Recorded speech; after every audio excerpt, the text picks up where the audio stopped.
하루의 시작을 하는 길입니다. 하나님의 뜻을 알 수 있으면 얼마나 좋겠습니까? 하나님의 뜻은 계시라고 합니다. 계시 완성은 성경 말씀이고요.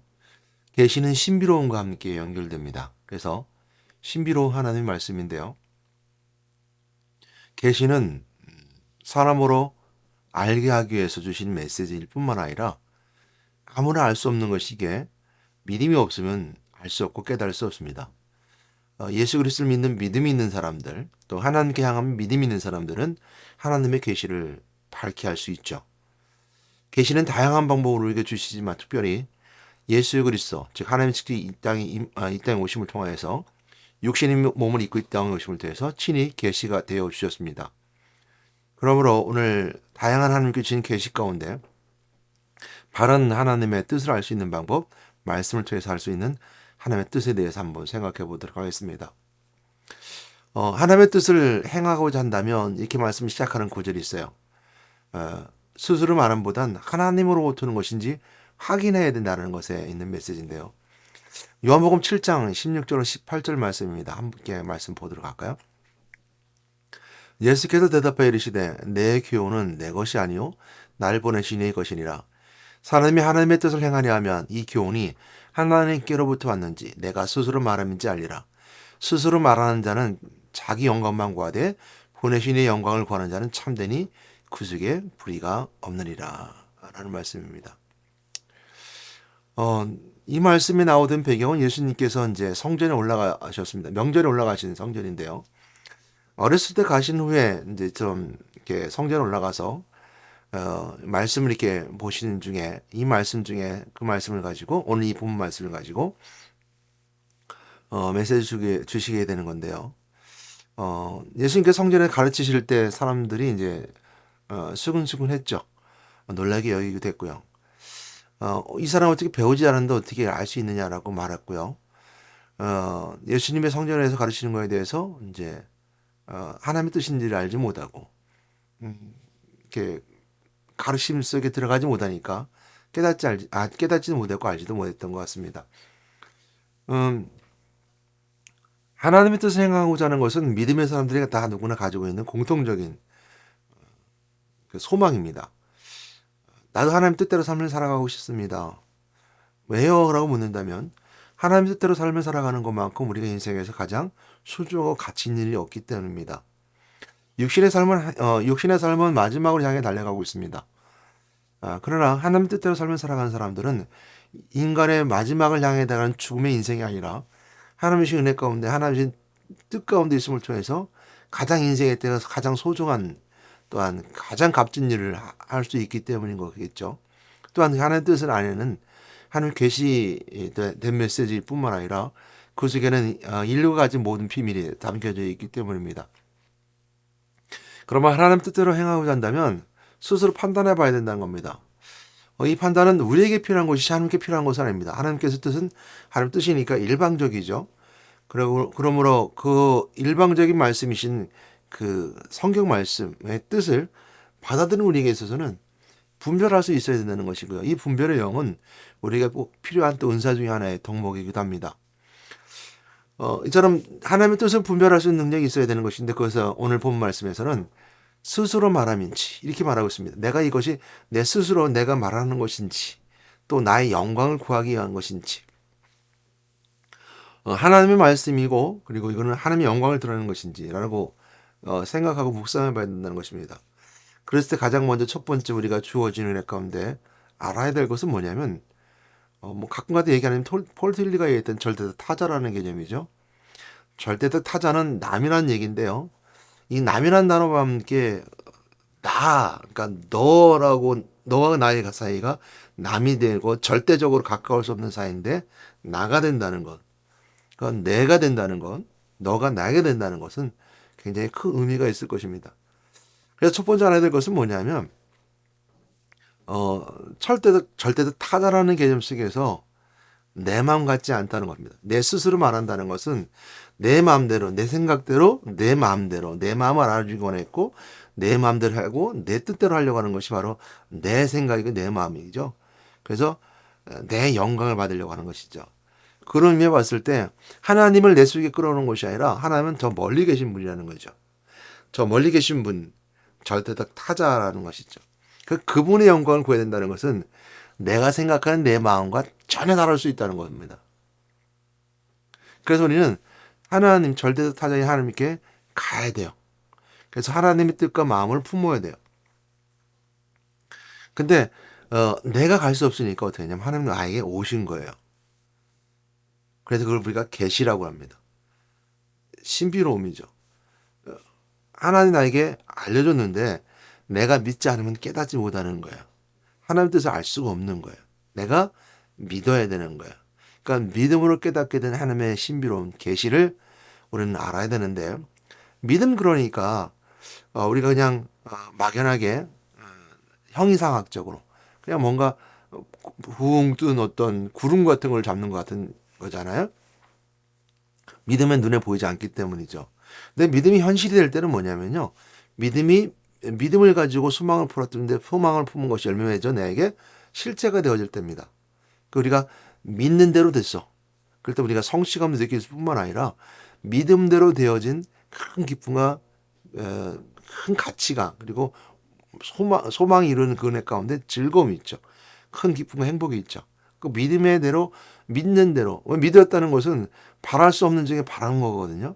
믿은 대로 되지 않았을 때는 그냥 이루어진 현상이죠. 아침에 밥 먹고, 점심에 밥 먹고, 저녁에 밥 먹고, 그 다음날 아침에 일어나고, 또 학교에 가고 공부하고, 이거는 당연히 이루어진 현상 속에 일어나는 인간의 삶 속에 일어나는 일들인데, 내가 믿었다는 것은 내가 할 수 없는 것, 내가 가능치 않은 것을 가지고 믿었다는 것이고, 믿음이 현실이 되었다는 것은 내가 이렇게 될 줄 믿고 소망 가운데 품고 내가 이렇게 되겠다라고 하는 미래지향적인 것을 소망을 품고 믿었을 때, 그 미래가 닥쳐서 이루어졌을 때 우리가 그걸 감사, 은혜라고 할 뿐만 아니라 소망이 이루어지는 믿음의 결실들이기도 하죠. 이것처럼 우리가 하나님 믿는다는 믿음은 바라보는 것이기 때문에, 바라보는 거 그냥 바라볼 뿐이지 이루어진 건 아니잖아요. 근데 실제적으로 그 하나님을 믿는 믿음이 나에게 실제가 될 수 있는 것은 하나님이 나에게 찾아오신 것을 믿고 그 믿음을 통해서, 그 찾아오신 걸 통해서 누릴 수 있는 구원의 은혜입니다. 가장 큰 은혜는 영적 구원이죠. 그래서 육체적인 구원보다 더 큰 기쁨이 있는 것이고, 그 안에는 그 기쁨을 넘어서 영광이 있는 거예요. 그래서 하나님을 만나는 길을 열어주셨어요. 그리고 내 죄가 용서받은 것을 알게 됩니다. 내 죄가 용서받아 하나님을 만나고, 그리고 이 땅의 인생의 삶이 죄 가운데 있을 수밖에 없으며 마귀 포로 잡혀 있는 인생을 깨닫고 마귀 포로부터 해방받아 잡는 자유함을 누릴 수 있는 이 구원의 은혜. 구원의 은혜를 누리는 것이 바로 이제 믿음이, 우리 속에 믿음을 가지고 하나님의 계시를 받아들이는 자에게 있어서 우리가 알게 되고 만나는 즐거움과 기쁨이죠. 그게 왜 구원의 기쁨이라고 합니다. 육체적 영육간의 구원, 영혼이 구원받음을 통해서 육체도 구원받을 수 있는 것, 이것이 영육간의 구원을 받게 되는 것이죠.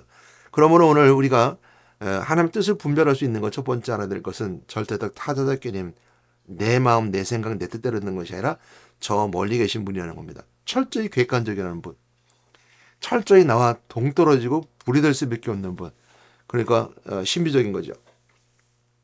하나님은 우리와 같은 존재가 아니시죠. 그런데 그분이 내 속에 왔어요. 그 두 번째는, 첫 번째는 절대적 타자적 개념인 객관적인 전혀 다른 사람이지만, 다른 사람의 다른 분이시지만 그분이 계시로 사람의 모양으로 우리에게 오셨어요. 그리고 그것을 믿음을 통해서 내가 그 사람 오신 그리스도와 함께 구원의 은혜를 경험하게 됩니다. 이 땅에서는 우리가 구원의 은혜 가운데 가장 크게 경험되는 것은 마귀 포로로부터 해방받는 것일 겁니다. 왕대신 그리스도 권세로 선포하면서 귀신이 떠나가고 마귀가 물러가고 내 습관과 삶이 바뀌게 되는 거죠. 이게 가장 큰 경험되는 것 중에 하나입니다. 그래서 내가 되어줄 수 없는, 내가 통제할 수 있는 내 육체의 삶은 귀신의 세력을 물리칠 수 있는 것. 왕대신 그리스도 선포할 때 가장 강력하게 우리 안에서 믿음이 실체가 되어 우리에게 드러나는 증거들이기도 합니다. 이렇게 잘 경험될 수 있는 거죠. 물론 이제 제사장 되신 그리스도를 통해서 우리가 죄 용서받는 은혜가 있습니다. 그리고 우리가 위로라고 하는 표현을 쓰고 있는데, 위로라고 하는 것은 뭐냐면 내가 용서받았다는 속에 의료가 있는 겁니다. 위로에서 그냥 위로는 용서받았다고 해서 그 위로가 그냥 제 가운데 그대로 있으면서 죄는 그대로 있으면서 내가 위로받았어. 그러니까 내가 죄인인 걸 그냥 용서받았으면 끝나는 것이 아니고, 죄 용서받은 사람이 그 의의 삶을 살아가게 하는 것. 이것이 바로 우리가 위로라는 표현 속에 있을 때 그 위로가 다 이루어지는 이제 실체가 되기 때문이죠. 근데 이제 죄 졌는데 또 죄를 지었어요. 죄는 또 죄를 지었어요. 인간의 삶 속에서 이처럼 죄를 짓고 또 죄를 지을 수 있습니다. 그래서 인생의 때의 삶을 사는 우리에게서는 제사장 되신 권세가 우리가 강력하게 우리에게 역사하기는 굉장히 힘듭니다. 왜? 제가 또 제 가운데 있기 때문에. 역사는 할 수 있지만 제가 말씀드린 것은 응답되고 성취된 사건은 믿음이 소망 가운데 품고 소망이 우리 안에 실체가 되어서 삶으로 드러나는 열매들을 말할 때요. 그 의의 삶으로 바뀌어야 되는데, 물론 하나님께 계속 용서해 주십니다. 이런 것이 7번까지 용서해 주셨으니까 용서해 주시지만 의의 삶으로 가기에는 굉장히 힘듭니다.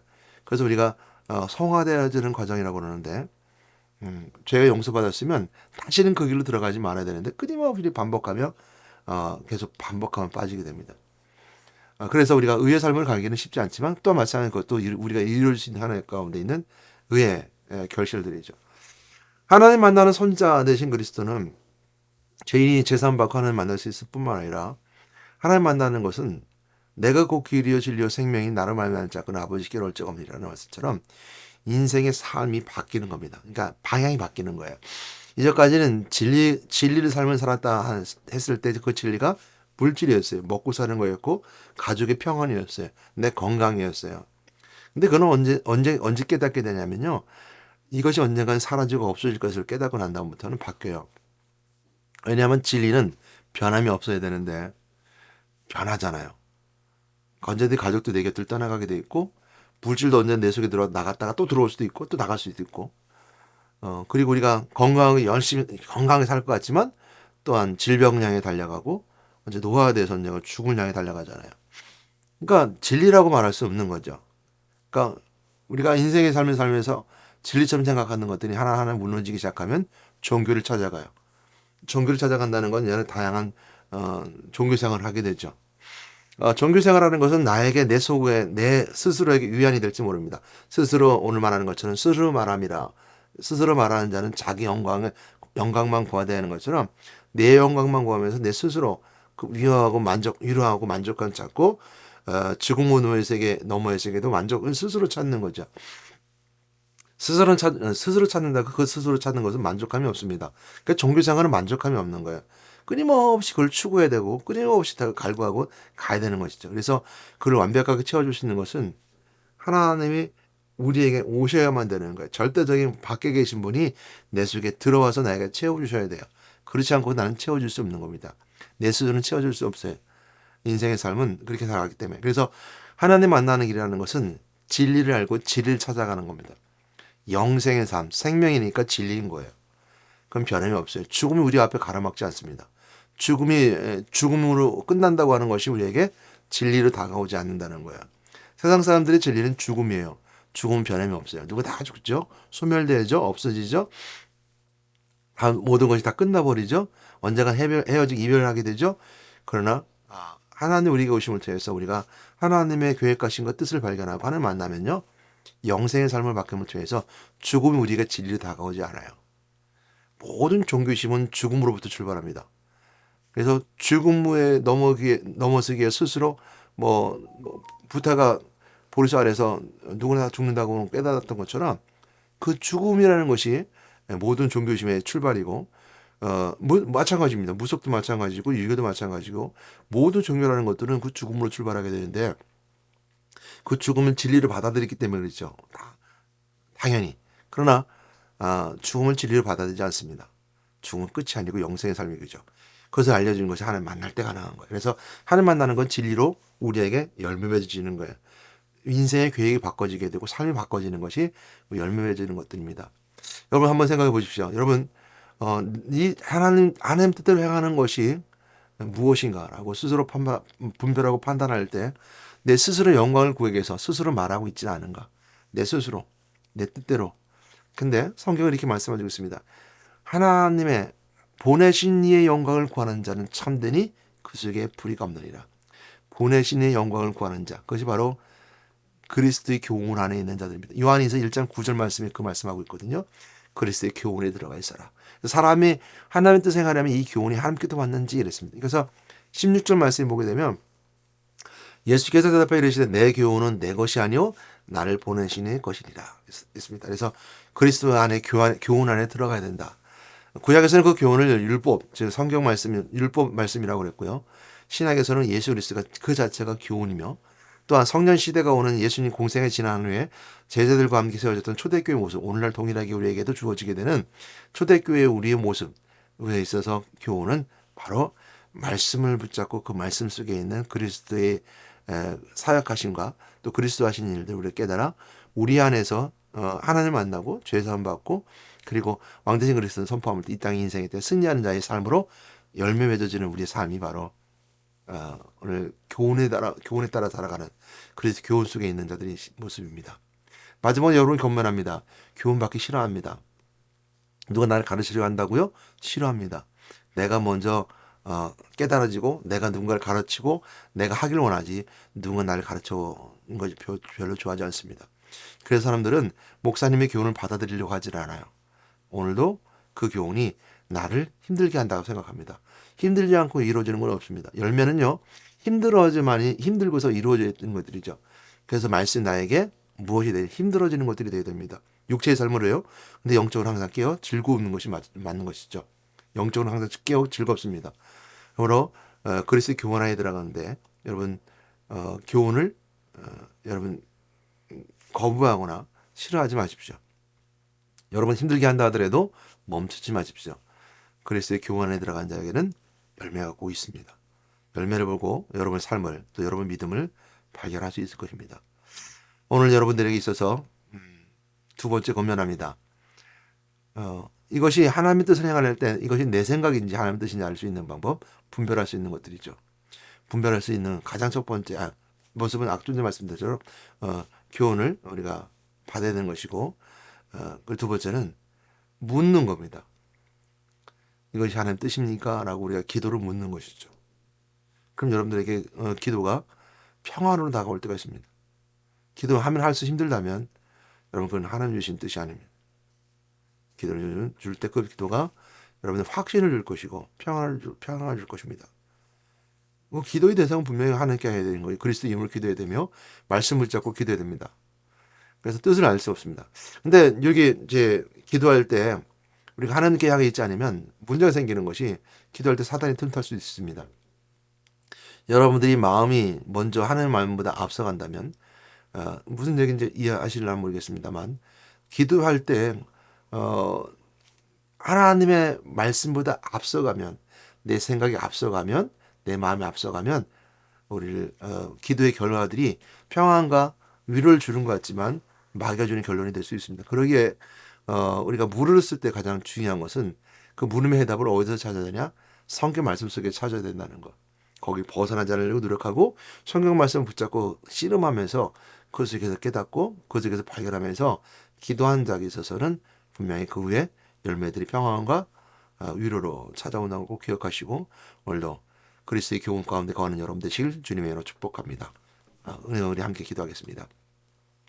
사랑과 은혜가 많으신 하나님 감사합니다. 사람이 하나님의 뜻을 행하려면 이 교훈이 하나님께로 받았는지 내가 스스로 있는지 알고 돌아봐야 되는데 우리가 먼저 물을 수 있게 도와주시면서 이것이 하나님께로 왔습니까? 라고 우리가 물고 하나님께 내가 이것을 해야 됩니까? 라고 묻고 또 이것이 하나님 뜻입니까? 라고 묻고 할 수 있는 저들 되기 원합니다. 그러기에 앞서서 우리가 말씀을 붙잡고 씨름하면서 그 말씀 속에서 벗어나지 않으려고 노력하고 말씀을 붙잡고 그 안에 문제의 해답을 찾으려고 노력할 때 그 기도 속에 평화가 평가가 있을 줄 믿사오니 아버지 그 모든 그 교훈 속에 축복을 함께 해주시옵소서. 또한 우리 마음속에 자꾸 교훈받지 못하게 만든 어둠의 세력은 우리 예수 그리스도로 명령하 떠나가는 은혜의 시간 함께 해줄 줄 믿사오니 오늘 방송 듣는 자들에게도 있어서 오늘 말씀의 교훈을 받을 때에서 그 말씀의 교훈을 그 삶 속에 받을 수 있는 그 시간으로 인도해 주실 믿습니다. 성령 충만을 함께 해줄 줄 믿고 우리 주 예수 이름으로 기도드렸습니다. 아멘.